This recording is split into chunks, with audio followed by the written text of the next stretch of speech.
से हम मुक्ति पाते हैं वो है, एक उदाहरण देता हूँ मैं आपको। जैसे स्कूल में पढ़ करके कॉलेज में जाते हैं ना, तो कॉलेज का एक बहुत बड़ा प्रोफेसर साहब होता है, और वो जब घर आते हैं तो नन्हे मुन्ने छोटे से बालक के साथ में प्यार से वो ताली बजा करके नाचते हैं।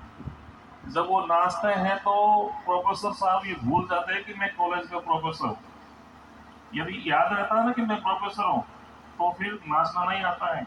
एक नन्हे मुन्ने बालक के साथ में उस समय एक ऐसा प्रेम का माहौल बनता है एक बालक के साथ में कि वो अपने पद को भूल जाते हैं।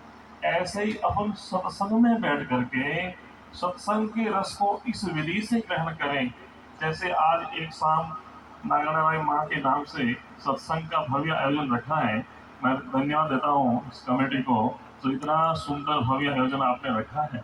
तो ये आयोजन इसीलिए रखा है कि माँ से अपना जुड़ाव हो जाए, माँ की कृपा पूर्ण रूप से अपने ऊपर रहे।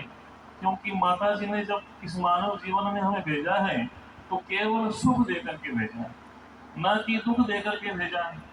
84 लाख योनियां कर्म भोगने के लिए है, लेकिन मानव जीवन केवल आनंद का अनुभव करने के लिए है। मानव जीवन केवल सुख का अनुभव करने के लिए है मेरे भाई बहन। फिर भी कई बार ऐसा हो जाता है, कोई तन दुखी, कोई मन दुखी, कोई धन दुखी, थोड़े थोड़े सब दुखी। तो ये त्रिविध ताप जो है वो क्यों आते हैं हमारे बीच में? परमात्मा ने हमें दिया नहीं है, माता जी ने हमें दिया नहीं है, फिर भी ऐसी व्याधियां क्यों आती हैं? उस व्याधियां से कैसे मिटे हम, जब माता जी की कृपा पूर्ण रूप से हमारे ऊपर हो जाए। और माता जी की कृपा कब होगी? जब हम इस स्थूल शरीर से सूक्ष्म शरीर की गहराई में जाएंगे और सूक्ष्म शरीर की और तल में जाएंगे, जिसको कारण शरीर कहते हैं, जिसको आत्मा कहते हैं। आत्मा से जब हम माँ को याद करेंगे तो हमारा त्रिविधता दूर हो जाएगा मेरे भाई बहन। मैं आपसे यहाँ बैठे हुए मेरे सभी भाई बहनों की जितनी बड़ाई करो इतने भी कम है नरेंद्र जी भाई साहब। मैं एक मेरी जीवन की दार कहता हूँ। गुरु महाराज के साथ में लंबे लंबे दूर पूरे राजस्थान भर में पैदल भ्रमण किया, क्योंकि गुरु महाराज पैदल भ्रमण करते थे, गांव गांव में जाकर के राम नाम का प्रचार करते थे। और वैसे महाराष्ट्र, गुजरात, काफी 4-5 स्टेट में मैं भ्रमण करियो मैंने। तो पूरे धरती के ऊपर जो मैंने देखा है गुरु आशीर्वाद से, जो यहाँ का राजस्थान में जो जोधपुर जिला और जोधपुर जिले का जो शेरगढ़ तहसील है, वो शेरगढ़ तहसील पूरी धरती परमात्मा ने जो बसाई है इस धरती के ऊपर, पूरे विश्व का जो जनसंख्या है, पूरे विश्व में शेरगढ़ तहसील जो एक ऐसी है, वो विश्व का हृदय कहलाता है। भारत का नहीं, पूरे विश्व का हृदय है अपना शेरगढ़ तहसील। कहीं बजरी की खान होती है, कहीं पत्थर की खान होती है, लेकिन यहाँ इस शेरगढ़ तहसील में हीरा की खानियां।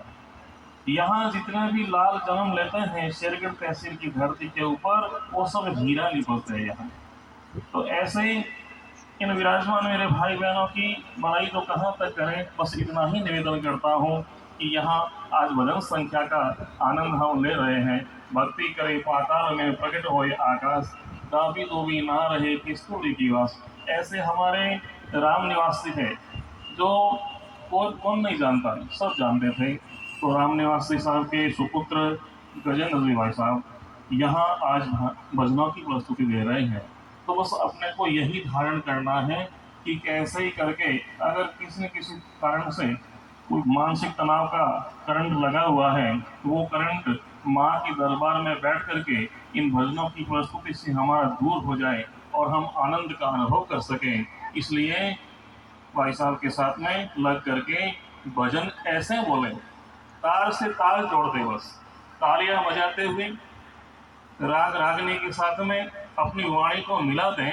और सभी भाई बहन, आज एक ऐसा अवसर है भजन संध्या का, युवा कमेटी ने मिल करके कई दिन से मेहनत करके ऐसा इस आयोजन को सुंदर बनाया, भव्य बनाया है।